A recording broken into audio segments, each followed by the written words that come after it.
అందరికీ నమస్కారం. Welcome to మన కృష్ణన్న కిచెన్. మేము మీ మమత రామకృష్ణ. ఈ రోజు ఏం వంట చేయబోతున్నాం మన సబ్స్క్రైబర్ కోసం? Egg roast. ఎగ్ రోస్ట్ అంటే boil egg roast. Boil eggs roast. అందరు ఫ్రై చేస్తారు, నేను రోస్ట్ చేస్తా. చూడు ఎట్లా చేస్తాను. నూనె పెట్టుకుని స్టవ్ అంటు పెడుతున్నా, హీట్ కావడం. నూనె హీట్ అవ్వాలి. ఫస్ట్ ఈ ఎగ్స్ ఉడకబెట్టినాం. 5 ఎగ్స్ ఉడకబెట్టి పెట్టుకున్నాం.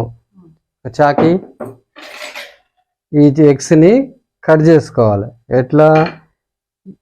లోపటి నీలం వేయొద్దు, అట్లా మధ్య కట్ చేయాలా? ఇది పక్కగా పెట్టు, ఇట్లా మధ్యలో కట్ చేయాలి.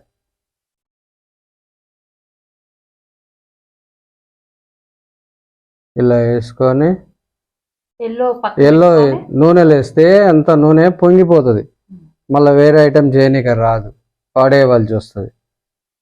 అందుకే ఎల్లో పక్కకు పెట్టాలి. ఎల్లో నూనెలో వేయద్దు, ఇట్లా నురుగు లాంటిది వస్తుంది. మన ఇంట్లో అప్పాలు చేస్తే ఎట్లా పొంగుతుంది అట్లా పొంగుతుంది, నూనె ఖరాబ్ అవుతుంది. పచ్చది వేయద్దు. పచ్చది ఎప్పుడు వేయాలి? దాంట్లో పిండిలో ముంచి వేసుకోవచ్చు, కార్న్ఫ్లోర్లో కలిపి వేసుకోవచ్చు, ఆయిల్లో. ఇప్పుడు ఈ ఎల్లో అంతా వేస్ట్ అన్నట్టేనా? వేసుకోవచ్చు, అది కూడా ఇట్లా ఇట్లా కట్ చేసుకోవాలి పీసులు. మన ఇష్టం, చిన్నగా చేసుకోవచ్చు, పెద్దగా చేసుకోవచ్చు, ఇట్లా కూడా వేసుకోవచ్చు. కట్ చేయకుండా 2 పచ్చలు చేసాను అట్లా వేసుకోవచ్చు. ఈ కట్ చేసేస్తే మంచిగా ఉంటుంది. చాలా పీసులు అవుతాయి, మనిషికో పీసు, 4 పీసులు, 5 పీసులు తినవచ్చు. ఇవి 5 గుడ్లు. 5 గుడ్లు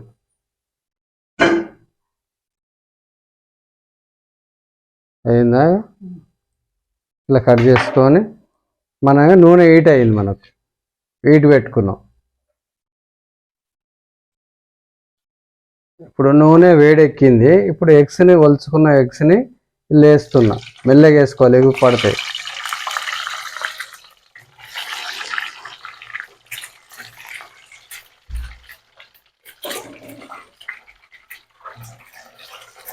బ్రౌన్ కలర్ వచ్చేదాకా వేంపుకోవాలి. ఈ పప్పుచారులకు తినొచ్చు,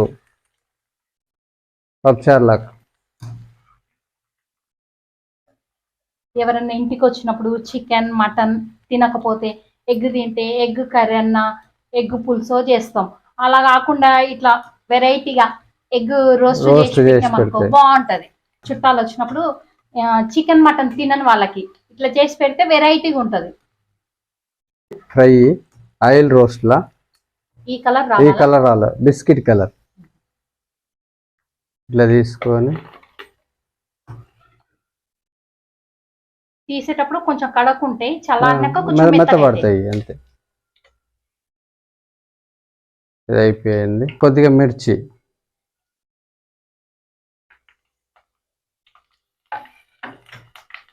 ఇట్లా వేంపుకోవాలి. ఎగ్ తినుకుంటే, ఉల్లిగడ్డ తినుకుంటే మిర్చి తినాలి, సూపర్ ఉంటుంది. ఇప్పుడు ఇందులోనే కరివేపాకు.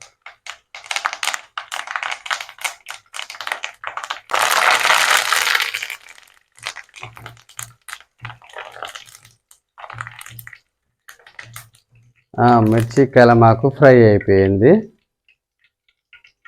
ఇట్లా ఆయిల్ మొత్తం తీసేసుకొని స్టవ్ బంద్ చేసుకున్నా.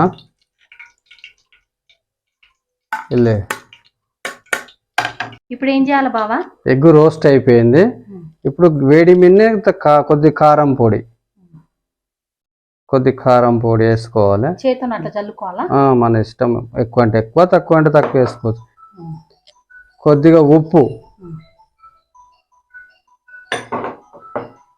కొద్దిగా ధనియాల పొడి,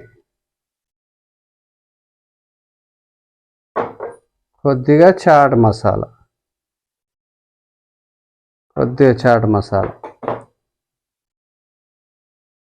ఇది రెడీ అయిపోయింది.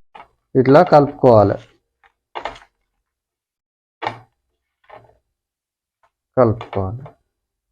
పర్ఫెక్ట్గా రెడీ అయిపోయింది. నేను 5 కోడిగుడ్లు తీసుకున్నా. ఇంకా కావాలంటే మీరు ఎక్కువ తీసుకోవచ్చు, ఎక్కువ మంది 10 తీసుకోవచ్చు, 15 తీసుకోవచ్చు. ఇలానే కొద్దిగా మిరపకాయలు, కలమాకు కలుపుకున్నా. మిగిలిపోయిన ఈ నీళ్ళని ఏం చేస్తావు? ఇది తీసుకొని కూడా కొద్దిగా కారం పొడి, కొద్దిగా ఉప్పు, కొద్దిగా ధనియాల పొడి, కొద్దిగా చాట్ మసాలా వేసుకొని కొద్దిగా కలుపుకొని ఇవి కూడా మనం తినొచ్చు. లేకపోతే వీటికి పిండికి ఇట్లా కార్న్ ఫ్లోర్ కానీ మైదా కానీ కలపొచ్చా? కార్న్ ఫ్లోర్ కలుపుకొని కొద్దిగా వాటర్ వేసి కలిపి నూనెలో వేసుకోవచ్చు. కాగిన నూనె ఉంది అందులో వేసుకోవచ్చు, వేసుకొని తీయొచ్చు. కొంచెం కలర్ రాగానే డైరెక్ట్ వేస్తే అంతా నురుగు అవుతుంది, ఇట్లా నురుగు వచ్చేస్తుంది. డైరెక్ట్ వేసుకోవద్దు, కార్న్ ఫ్లోర్ పిండి వేయద్దు, పిండిలో కలిపి వేసుకోవచ్చు. ఇది కూడా తినొచ్చు. ఎగ్ రోస్ట్ రెడీ అయిపోయిందండి పర్ఫెక్ట్గా. ఇప్పుడు తినవచ్చు. తిని చూడు ఒక పీసు. ఎగ్ రోస్ట్ ఒక 5-10 minutes లో అయిపోతుంది. పిల్లలు, చిన్న పిల్లలు చాలా ఇష్టంగా తింటారు. ఎప్పుడు మనము ఉడకబెట్టిన కోడిగుడ్డు ఆమ్లెట్ అట్లా కాకుండా చార్లకు కానీ ఎప్పుడైనా ఈవినింగ్ స్నాక్స్ కానీ బాగుంటాయి.